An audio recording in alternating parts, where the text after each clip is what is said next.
Audio clip number 16۔ اس میں آپ سورہ بقرہ کی آیت نمبر 40 سے لے کر 42 تک کی تلاوت، ترجمہ اور تفسیر صراط الجنان سنیں گے۔ بسم اللہ الرحمن الرحیم۔ ترجمہ: اللہ کے نام سے شروع جو نہایت مہربان رحمت والا ہے۔ یا بنی اسرائیل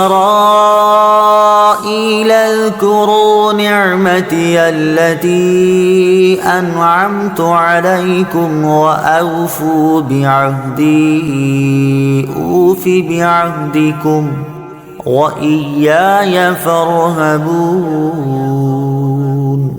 ترجمہ: اے یعقوب کی اولاد، یاد کرو میرا وہ احسان جو میں نے تم پر کیا، اور میرا عہد پورا کرو، میں تمہارا عہد پورا کروں گا، اور صرف مجھ سے ڈرو۔ یا بنی اسرائیل، اے بنی اسرائیل۔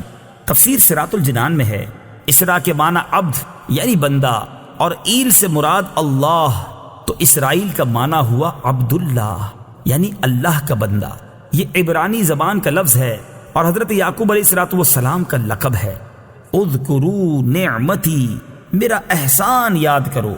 تفسیر صراط الجنان میں ہے اس آیت میں نبی کریم علیہ السلام کے زمانے کے یہودیوں کو مخاطب کر کے ان سے فرمایا گیا، اے بنی اسرائیل، میرے وہ احسان یاد کرو جو میں نے تمہارے آباء و اجداد پر کیے، جیسے انہیں فرعون سے نجات دی، ان کے لیے دریا میں گزرگاہ بنا دی، بادل کو ان پر سائبان بنا دیا، کھانے کے لیے ان پر من و سلوہ اتارا، ان کے لیے پانی کے چشمے جاری کیے، انہیں طاقتور قوموں پر فتح عطا فرمائی، اور توریت جیسی عظیم کتاب انہیں عطا فرمائی۔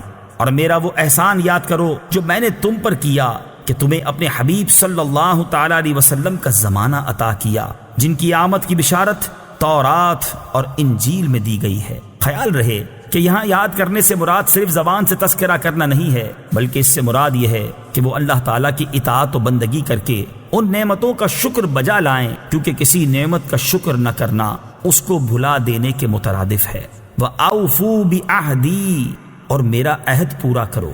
تفسیر صراط الجنان میں ہے یعنی اے بنی اسرائیل، تم میرے حبیب علیہ السلام پر ایمان لا کر وہ عہد پورا کرو جو تم نے مجھ سے کیا، اور میں اس کے ثواب کے طور پر تمہیں جنت میں داخل کر کے تمہارے ساتھ کیا ہوا عہد پورا کروں گا، اور اپنے عہد کو پورا کرنے کے معاملے میں کسی اور سے ڈرنے کے بجائے صرف مجھ سے ڈرو۔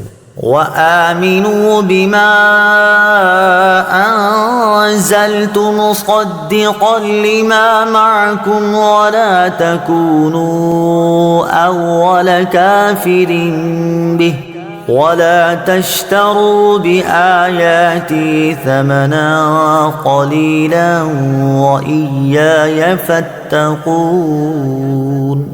ترجمہ: اور ایمان لاؤ اس کتاب پر جو میں نے اتاری ہے، وہ تمہارے پاس موجود کتاب کی تصدیق کرنے والی ہے، اور سب سے پہلے اس کا انکار کرنے والے نہ بنو، اور میری آیتوں کے بدلے تھوڑی قیمت نہ وصول کرو، اور مجھ ہی سے ڈرو۔ وَآمِنُوا بِمَا أَنزَلْتُ، اس پر ایمان لاؤ جسے میں نے نازل کیا۔ تفسیر صراط الجنان میں ہے یعنی اے بنی اسرائیل کے علماء، اس قرآن پر ایمان لاؤ جو میں نے اپنے حبیب علیہ السلام پر نازل کیا ہے، اور وہ تمہارے پاس موجود کتاب تورات و انجیل کی تصدیق کرتا ہے، اور تم اہل کتاب میں سے قرآن مجید اور میرے حبیب علیہ السلام کے سب سے اولین منکر نہ بنو، ورنہ جو لوگ تمہارے پیچھے لگ کر کفر اختیار کریں گے تو ان کا وبال بھی تم پر ہوگا۔ وَلَا تَشْتَرُوا بِآيَاتِي ثَمَنًا قَلِيلًا، اور میری آیتوں کے بدلے تھوڑی قیمت وصول نہ کرو۔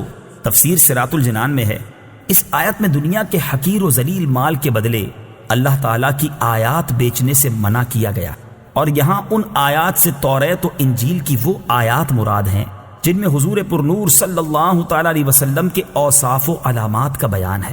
قرآن پاک کی یہ آیات ان یہودیوں کے متعلق نازل ہوئیں جنہیں اپنی قوم سے نذرانے اور وظائف ملتے تھے، اور انہیں ڈر تھا کہ اگر قوم کو معلوم ہو گیا کہ تورات میں محمد مصطفیٰ صلی اللہ تعالیٰ علیہ وسلم کی یہ نشانیاں بیان کی گئی ہیں تو وہ ان سرداروں کو چھوڑ کر محمد مصطفیٰ صلی اللہ تعالیٰ علیہ وسلم پر ایمان لے آئیں گے، اور یوں ان کے نذرانے بند ہو جائیں گے۔ اسی کو فرمایا جا رہا ہے کہ دنیا کے قلیل مال کے بدلے اللہ تعالیٰ کی آیتیں بیچتے ہیں۔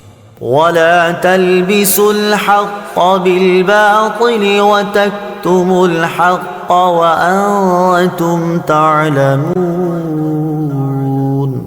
ترجمہ، اور حق کو باطل کے ساتھ نہ ملاؤ اور جان بوجھ کر حق نہ چھپاؤ۔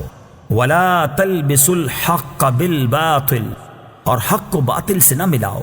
تفسیر صراط الجنان میں ہے، یہودی علماء نبی کریم علیہ الصلوۃ والسلام کی عظمت و نبوت سے متعلق تورات کی آیتیں چھپاتے بھی تھے، اور کبھی کچھ بیان کرتے تو ان کے ساتھ اپنی طرف سے کچھ باطل باتیں بھی ملا دیا کرتے تھے۔ مثلا اپنے پیروکاروں سے کہتے کہ محمد صلی اللہ تعالی علیہ وسلم نبی تو ہیں لیکن ہمارے لیے نہیں بلکہ دوسروں کے لیے ہیں۔ یہودی علماء نے اس طرح کی کئی باتیں گھڑی ہوئی تھیں جن کے ذریعے وہ جان بوجھ کر حق چھپانے اور حق و باطل کو ملا کر دھوکہ دینے کے طریقے اختیار کیے ہوئے تھے۔ علامہ علی بن محمد خازن رحمۃ اللہ تعالی علیہ فرماتے ہیں، اس آیت سے معلوم ہوا کہ ہر ایک کو چاہیے کہ وہ حق کو باطل سے نہ ملائے اور نہ ہی حق کو چھپائے، کیونکہ اس میں فساد اور نقصان ہے۔ اور یہ بھی معلوم ہوا کہ حق بات جاننے والے پر اسے ظاہر کرنا واجب ہے اور حق بات کو چھپانا اس پر حرام ہے۔